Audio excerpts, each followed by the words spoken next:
Good morning, everyone. Our reading today is from Psalm 113.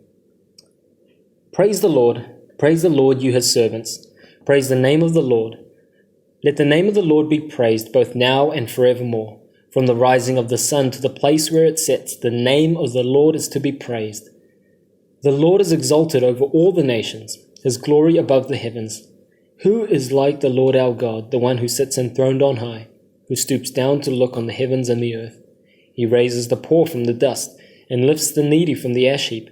He seats them with the princes of his people. He settles the childless woman in her home as a happy mother of children. Praise the Lord.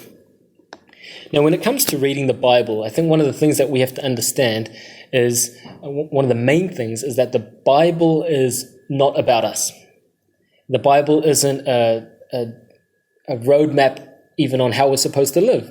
It does guide us, obviously, on how we are to live, but that's not the primary purpose.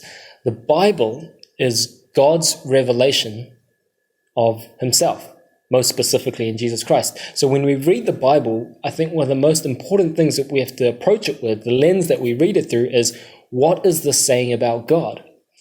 And as we read through the Bible, what you'll see is that the Bible presents a very high view of God. That's just to say, when God reveals himself in his word, what we see is God is big. He's grand. He's exalted.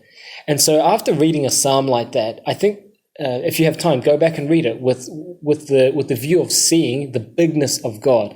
And so we read a psalm like that, and what we see is actually, I thought God was this big, but he's actually this big. I thought he was that big, but he's actually that big. And so it's a really important thing for us to have a high view of God because, number one, that's how he has revealed himself. That's who he is.